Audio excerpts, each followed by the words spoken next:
Shalom, puji Tuhan. Yesus sudah mati, tapi dia bangkit.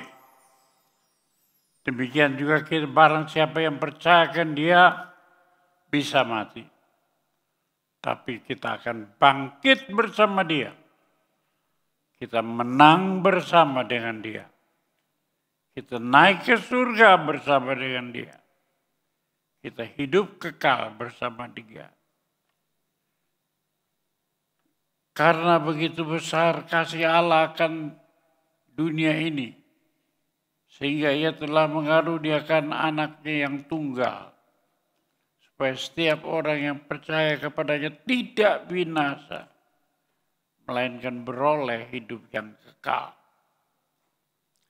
Sebab Allah mengutus anaknya yang ke dalam dunia. Bukan untuk menghakimi. Tapi untuk menyelamatkannya. Itu demikian firman Tuhan. Lalu kemudian, barang siapa yang percaya kepadanya,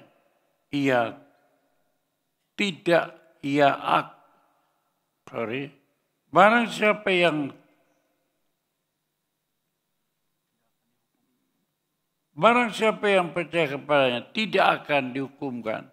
Tapi barang siapa yang telah berada di bawah hukuman. Sebab ia tidak percaya dalam nama anak tunggal Allah. Jadi yang percaya tidak dihukum. Tapi yang tidak percaya sudah dihukum. Siapapun, apapun, dia pasti akan butuh penolong untuk menyelamatkan dia. Tapi harus adalah seorang manusia yang lebih kuat dari dewa. Lebih kuat daripada setan. Lebih kuat dari iblis. Siapa manusia yang bisa lebih kuat dari tua pekong? Siapa manusia yang lebih kuat dari berhala-berhala itu? Itu sebabnya saudara kalian, siapa manusia yang demikian itu? Kecuali manusia Allah. Harus anak manusia. Sebab yang harus ditebus itu manusia. Kalau saudara pinjam mobil orang Mercedes, lalu hilang, sudah harus ganti Mercedes. Kalau yang hilang itu anak manusia, maka harus ditebus oleh anak manusia juga. Anak manusia yang mana yang sekuat itu? Itu sebabnya sekalian, anak manusia yang sekuat itu, dia itu disebut juru selamat. Namanya Yesus, Tuhan Yesus Kristus. Dia itu juru selamat. Sebab dia yang sekuat Allah, lebih kuat dari setan untuk menyelamatkan kita.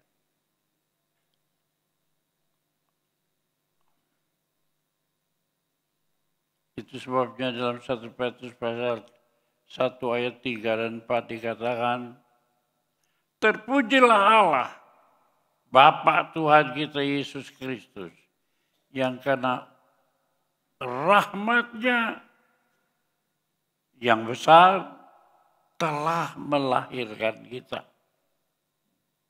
Perhatikan, telah melahirkan kita.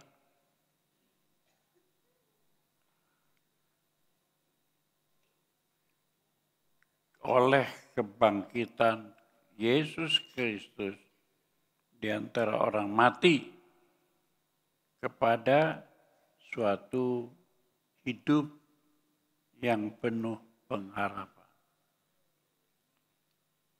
Manusia hidup tanpa pengharapan. Dosa tidak ada yang melepaskannya. Karena itu kalau manusia mati tidak ada pengharapan dan harus dihukumkan. sebabnya sekalian kita perlu seorang juru selamat yang bisa melepaskan kita dari hukuman dosa dan maut itu. Nah,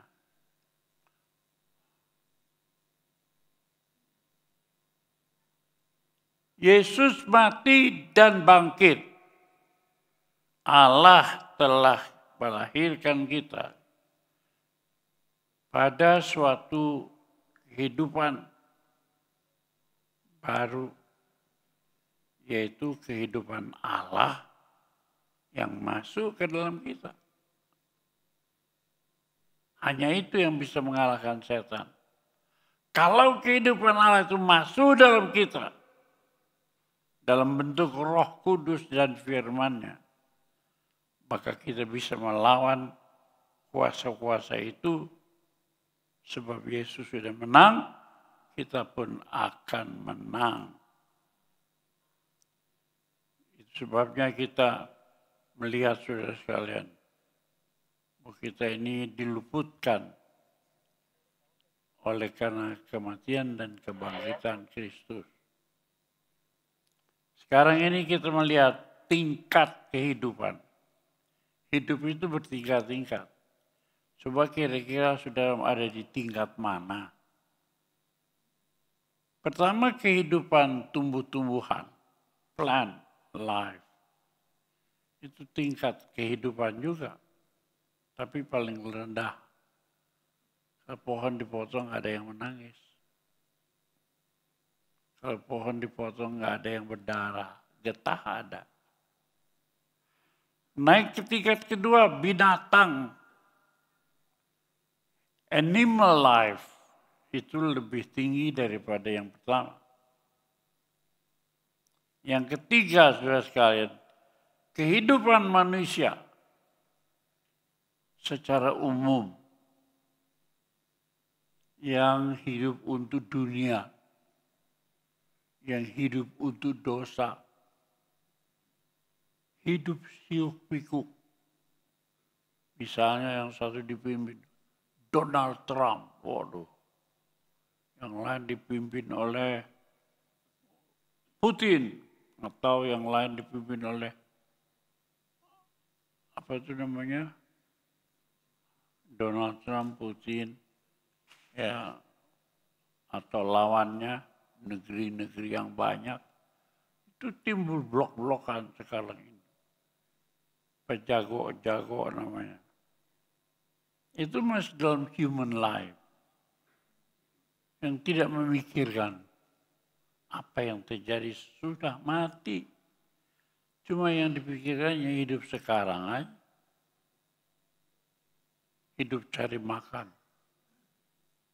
Hidup yang berpusat cari uang untuk hidupnya sementara 60, 70, 80 tahun. Sudah itu mati dan datang hukuman. Hanya itu yang manusia pikirkan sebagai yang terutama dalam hidup ini. Kalau orang kawin suami istri, mereka juga berpikir, aduh, istrinya pikir, apa suamiku nanti bisa mencukupiku? Kalau nggak cukup, buat apa kawin? Itu human life. Tapi tingkat yang tertinggi harus berubah ke dalam kehidupan Allah. Di mana roh Allah hidup dalam kita. Kita bukan lagi tubuh yang fana, tapi tubuh yang didiami roh Allah. Itu namanya Zoe life. Kalau hidup kita yang sekarang itu disebut bios. Hidup sementara yang beberapa tahun itu bios harus diubahkan menjadi Zoe life. Kehidupan Allah di dalam manusia. Nah, ketika Yesus bangkit dari kematian, kita masuk ke dalam kehidupan Allah. Itu maksudnya. Kalau kita percaya, kita meninggalkan kehidupan yang lama. Meninggalkan kehidupan bios. Masuk, percaya pada Yesus, masuk dalam Zoe life. Itu maksudnya. Kita akan memperoleh segala perkara yang baik. Kita nggak khawatir. Kita tidak takut apa-apa. Kita berjalan bersama Tuhan. Segala yang baik akan terjadi di dalam hidup kita. Inilah kita harus memeluk Yesus dalam hidup kita. Ya, kemarin saya lupa bahwa ya orang tua begitulah, umur saya udah 90 kurang 4, banyak lupa, nggak ingat. Hari besok tuh mesti ada hari besar, saya mesti bangun pagi. Sore-sore saya minum teh, sampai minum teh kemudian makan ubi goreng, ya, singkong goreng, lalu kemudian saya minta kopi, begitu. Sudah teh, kopi lagi. Suster di rumah saya bilang, loh, nggak apa-apa, karena saya lupa bahwa ini malam untuk perayaan Paskah. Saya bilang nggak apa-apa, saya minta kopi. Dibikinkanlah kopi sedikit saja. Saya minum. Sepanjang malam saya tidak tidur sedikit pun. Sekejap pun saya tidak bisa tidur. Sebab saya bukan pengen minum kopi, bukan. Iseng. Aduh, sudah bisa merasakan besok khotbah 2 kali minimal. Ya, tapi semalaman nggak tidur, keplong. Saya pikir kenapa ini salah saya. Saya ingat istri saya menyuguhkan, ya jarang sekali menyuguhkan itu, ikan peda kembung. Wah, saya cari salahnya di sana. Waktu pagi, suster udah bangun, salahnya yang tadi malam itu udah teh, kopi lagi. Iya ya, aku minum kopi tadi malam. Iya. Ada orang sudah tua tuh suka pikun. Gara-gara saya minum kopi menuju malam, saya nggak bisa tidur. Tapi saya tidak bisa berbuat apa-apa, tidak bisa menyulap diri saya. Diri manusiaku tidak bisa disulap. Karena manusia itu makhluk yang lemah. Karena itu saya berdoa, bersyukur Tuhan. Aku tidak hidup dalam daging, tapi aku hidup di dalam roh. Sebab itu, meskipun aku tidak tidur sekejap pun sepanjang malam, besok aku akan khotbah 2 kali. Aku sudah hidup dalam keadaan yang baru. Roh kebangkitan, roh kemenangan dalam Kristus akan membuat saya berkhotbah besok. Saya berkhotbah. Ada yang bilang, ngantuk nggak? Ada yang bilang, minum kopi lagi. Saya bilang, aduh, kalau minum kopi terlalu banyak sampai nggak bisa tidur, padahal nanti kalau udah habis kebaktian kedua, saya akan lari untuk tidur. Gitu. Kemenangannya di mana? Kalau saya hidup dalam roh yang lama, saya udah kalah. Telepon aja Pak Wahyudi. Atau telepon itu saudara Hokseng. Atau telepon siapa? Pak Marga suruh khotbah. Tapi saya bilang, syukur dalam Tuhan yang telah memberikan kepadaku hidup yang baru. Bukan hidup di dalam daging lagi, di dalam roh. Yang mengantar kita dalam kehidupan yang lebih tinggi. Yaitu hidup yang berkenan kemenangan bersama dengan Yesus. Nah, Allah telah memberikan kepada kita suatu bagian yang tidak dapat binasa, tidak dapat cemar, yang tidak dapat layu, yang tersimpan bagi kita sekalian. Itu yang disebut dalam 1 Petrus. Jadi dengan kematian kebangkitan Kristus itu, kita dirubah menjadi baru. Di mana roh Allah masuk dalam kita, dan kita diberikan satu kehidupan ya, yang lebih tinggi, ya, bagian yang tidak dapat binasa, yang tidak dapat cemar, dan yang tidak dapat layu, yang tersimpan di dalam hidup kita. Itu satu rahasia yang dunia tidak kenal. Di luar Yesus, mereka yang tidak percaya kepada Yesus, tidak mungkin diberikan kekuatan, kemampuan hidup yang seperti itu, saudara. Nah,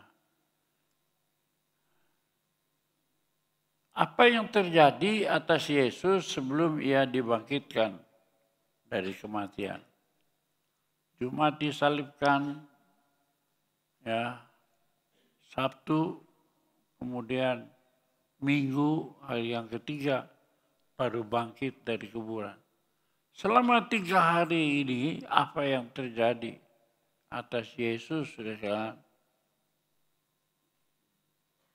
Ketika Yesus disalib, ia disalibkan bersama dengan 2 penjahat di sebelah kiri dan di sebelah kanannya. Yang seorang dari antara mereka mengejek Yesus. Yang lain memuliakan dia. Yang seorang berkata, kalau kamu anak Allah, ayo turun yuk dari atas salib. Selamatkan dirimu. Lalu selamatkan kami juga. Bebaskan kami. Kira-kira begitu. Wah, tapi yang lain sudah sekalian berkata, Yesus, apabila engkau datang, ingatlah akan aku apabila engkau datang sebagai raja.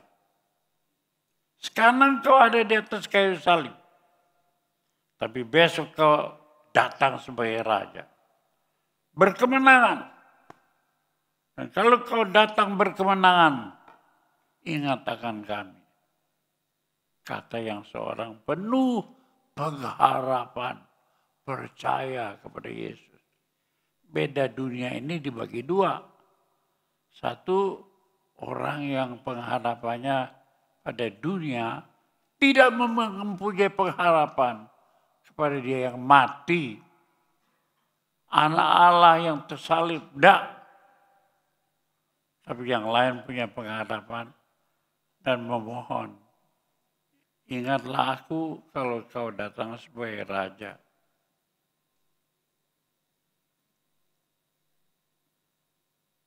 Maka dijawab oleh Yesus, aku berkata kepadamu sesungguhnya, hari ini juga engkau bersama-sama aku dalam Firdaus. Tuhan tidak berkata hari ini juga kau ada dalam surga, enggak. Apa itu Firdaus? Firdaus itu sedangkan ya adalah satu tempat penantian. Sebab belum ada diberikan jalan untuk manusia masuk surga. Yesus saja belum mati, belum masuk surga. Bagaimana manusia bisa mengikuti dia? Belum ada jalan untuk manusia masuk surga. Ya. Nah, lalu di mana roh manusia yang mati itu di mana? Dimasukkan di kamar tunggu. Sebelum masuk surga ada ruangan tunggu. Ruangan tunggu itu namanya Seol atau Hades. Nah, Sheol atau Hades ini punya dua sisi. Sisi pertama, sisi bagi orang yang dikumpulkan akan dihukum kekal sebab dia tidak percaya akan Yesus. Kira-kira siapa yang tidak percaya Yesus, maaf, kalau kau mati hari ini atau besok, akan dimasukkan ruangan tunggu yang disebut Sheol. Di dalamnya ada api bagi orang yang tidak percaya. Tapi bagi orang yang percaya, ditempatkan ya sisi yang lain, yaitu ruang tunggu bagi orang yang beriman. Roh itu belum bisa masuk surga. Nah, yang taat kepada Yesus dipersiapkan untuk surga, itu ditaruh di dalam Firdaus. Apa itu Firdaus, saudara sekalian ya? Kita ingat ya kisah orang kaya yang mati dan Lazarus yang ada di dalam pangkuan Abraham. Itu kisah dulu ada dalam Alkitab. Ada orang mati, ya namanya Lazarus. Lalu dilihat duduk di pangkuan Abraham. Di dunia dia susah. Tapi ketika dia mati dilihat, duduk di pangkuan Abraham. Itu yang disebut Firdaus. Kamar tunggu untuk orang-orang benar sebelum masuk ke dalam surga. Tapi kamar tunggu yang tadi satunya, bagi yang tidak percaya itu Sheol namanya, kamar tunggu buat roh-roh yang akan dihukumkan karena mereka menolak Yesus dan tidak percaya pada Yesus. Nah, itu sebabnya saudara sekalian, kita harus bersungguh-sungguh berjaga.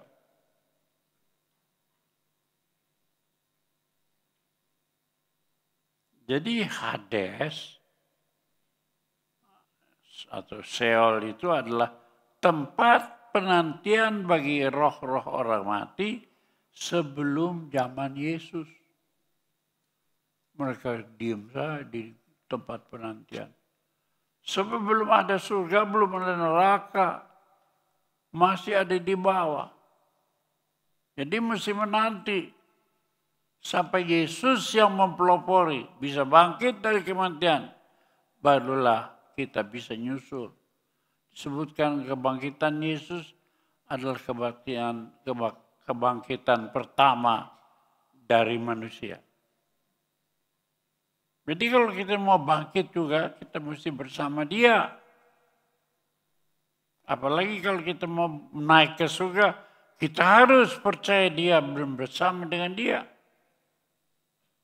Supaya kita boleh hidup dalam kemenangan. Hari ini kita mendengarkan firman Allah, ya, menang bersama Yesus. Menang bersama Yesus. Jadi tujuan kita supaya kita menang bersama Yesus. Menang itu bukan boksan biasa. Pertandingan antara neraka ataukah surga. Kita memang ditentukan untuk neraka, tapi Allah penuh kasih. Demikian Allah mengasihi isi dunia. Diberikan anaknya tunggal supaya yang percaya tidak binasa. Melainkan beroleh hidup yang kekal. Jadi tinggal kita dibagi dua. Sudah mau percaya, ada kemungkinan disebut di situ tidak akan binasa. Tapi kalau sudah tidak percaya, memang sudah dihukumkan karena tidak percaya. Itu sebabnya sudah sekalian kita mesti dilahirkan kembali. Kematian dan kebangkitan Yesus itu bisa memberikan atau melahirkan manusia sehingga melayakkan manusia ya ke dalam satu kehidupan yang lebih tinggi, yang masuk dalam kehidupan Allah, bahkan sampai ke surga. Itu tujuannya kita percaya Yesus. Kita masuk dalam mengikuti jalan pelopor kita. Tapi semua nabi-nabi itu nggak ada yang bangkit kembali. Sudah cari dalam sejarah. Banyak sejarah zaman dulu. Socrates, Aristoteles, semua ada dalam sejarah. Ada buktinya, dia pernah hidup. Ya. Tapi nggak ada yang bangkit. Jadi, kalau mati, mati aja. Tapi orang yang pertama bangkit dari kematian itu Yesus. Karena dia bukan manusia biasa. Dia manusia Allah. Maukah kita mengikut dia, mengiring dia menjadi manusia Allah, supaya kita mendapat bagian untuk tidak mati. Ya.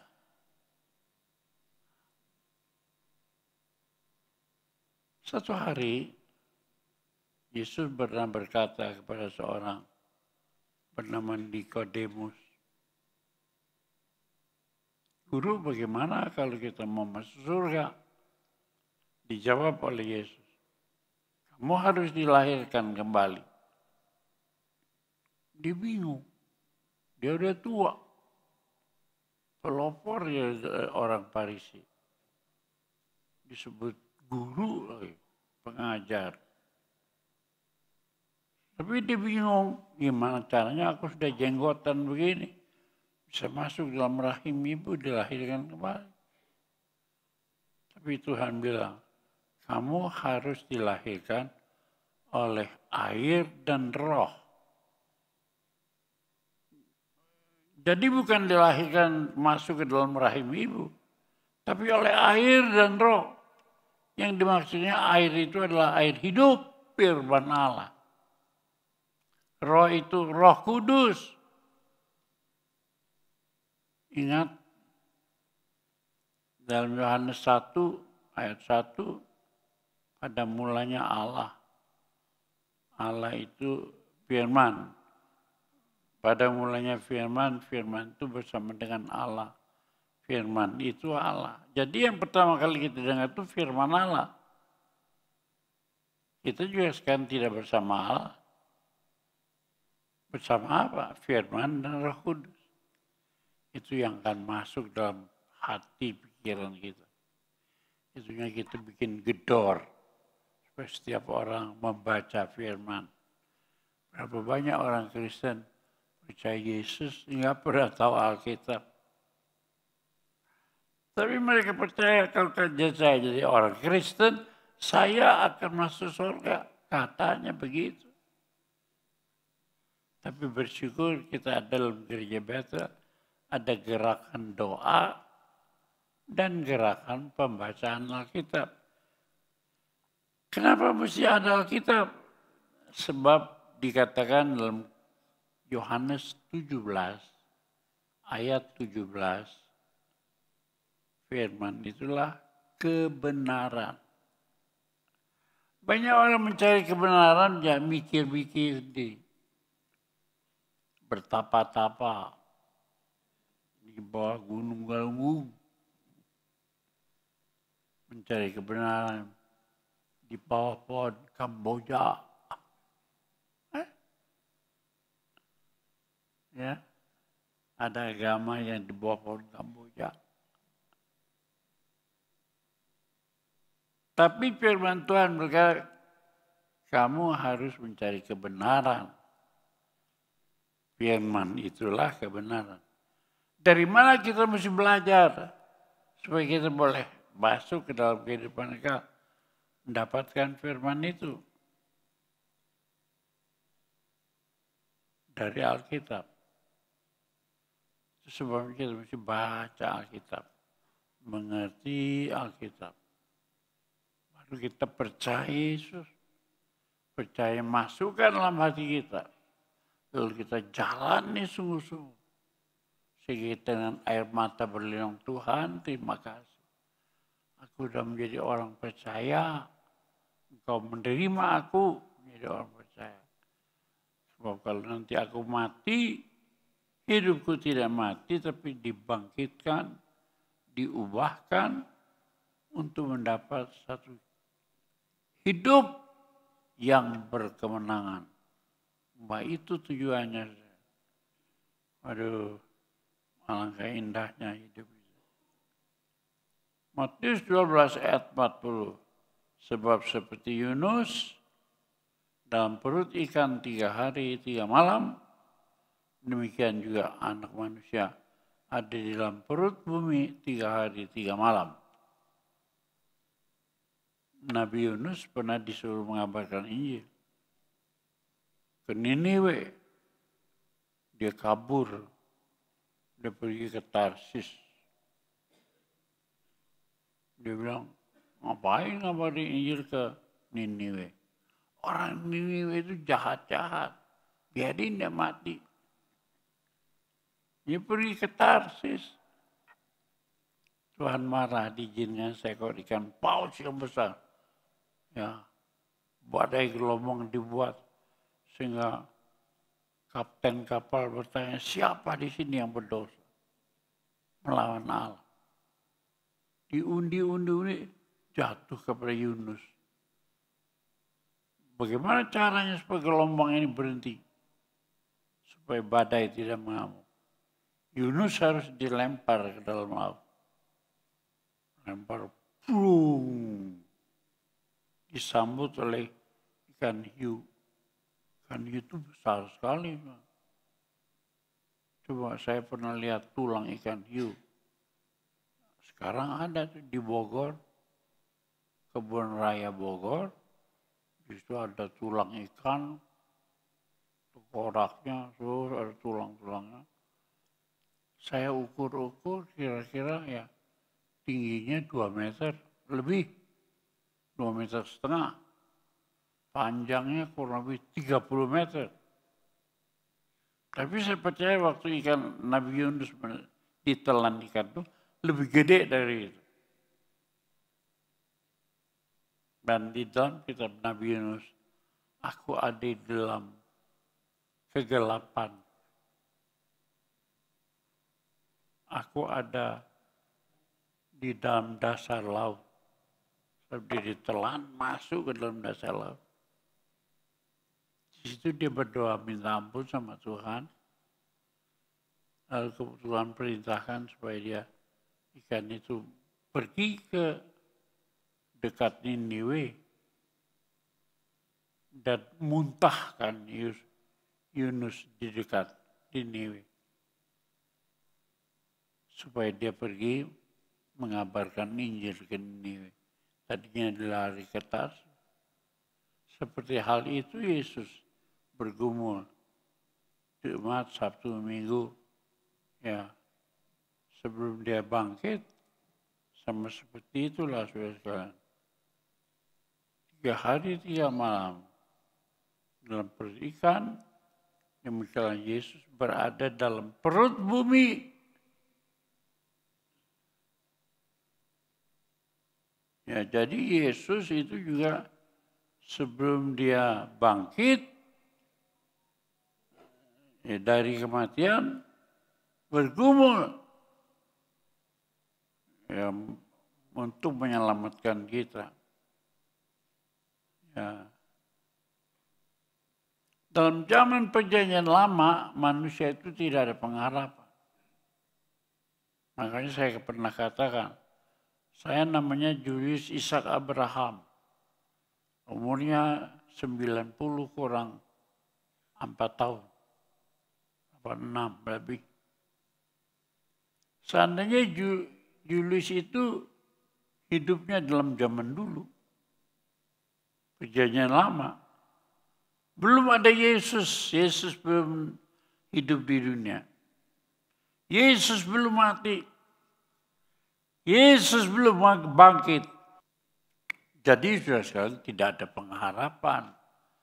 Pelopornya belum sampai ke surga, saya di kamar tunggu mau masuk lebih dulu ke surga, tak bisa. Tapi sekarang pelopornya udah mati. Pelopornya udah bangkit. Pelopornya udah naik ke surga.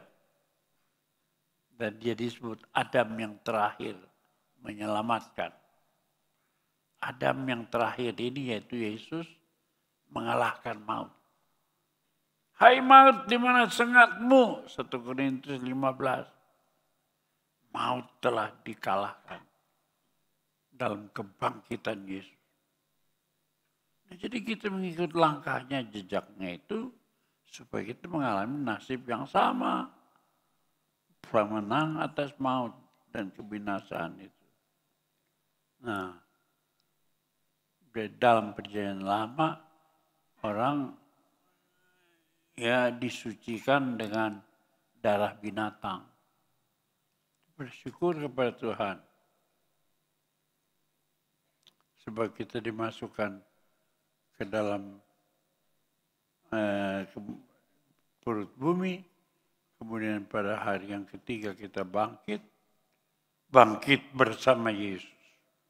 Bangkit dalam kehidupan yang berkemenangan. Ya. Supaya setiap percaya akan dia. Ya, kita juga naik hidup bersama Yesus. Akhirnya Yesus naik ke surga. Dari atas Bukit Zaitun disaksikan kurang lebih 500 orang. Dan pada waktu itulah orang banyak menyaksikan dia. Yesus naik, disaksikan banyak orang. Itu Yesus bangkit supaya kita menerima bagian yang tidak dapat binasa. Saudara adalah manusia yang bisa binasa, bisa mati. Tapi dengan kematian dan kebangkitan Kristus, kita menerima satu kehidupan yang tidak dapat binasa. Ini sukacita kita. Ya. Ini ketentuan Allah dalam kita. Kalau kita percaya bahwa Yesus Kristus telah bangkit, maka kita percaya juga ya, yang telah meninggal dalam Yesus akan dikumpulkan Allah bersama-sama dengan dia. Ini kami katakan kepada kamu dengan firman Tuhan. Dan yang hidup, yang masih tinggal sampai kedatangan Tuhan, sekali-kali tidak akan mati, mereka akan dikumpulkan bersama. Jadi pertama kalau Yesus datang nanti ya, maka yang mati dibangkitkan dulu, yang masih hidup diubahkan, sama-sama kita naik ke surga. Itu hadiah bagi orang percaya. Jadi, waktu tanda diberi dalam 1 Tesalonika 4, penghulu malaikat niup sangkakala Allah, Tuhan sendiri akan turun dari sorga. Dan yang mereka yang dalam Kristus akan lebih dulu ya dibangkitkan. Lalu kita yang hidup, yang masih bersama-sama akan diangkat ke dalam awan menyongsong dia. Demikianlah kita bersama-sama dengan dia. Dia pernah berkata, aku pergi menyediakan tempat bagimu. Dan kalau aku sudah pergi menyediakan tempat, aku datang kembali menjemput kamu. Supaya di mana aku ada, di situ kamu juga akan ada. Jadi saudara akan dijemput oleh Tuhan dalam kedatangannya yang kembali. Ya, mari kita tetap beriman. Dan terus beriman sepenuhnya. Kematian dan kebangkitan Yesus akan membuat kita juga mati, tapi kita bangkit dalam satu kehidupan baru dalam Yesus. Kita akan beroleh hidup kekal bersama Yesus di dalam surga. Ya, muliakanlah Yesus sepanjang hidup kita sampai kita hidup kekal selama-lamanya di dalam surga. Amin.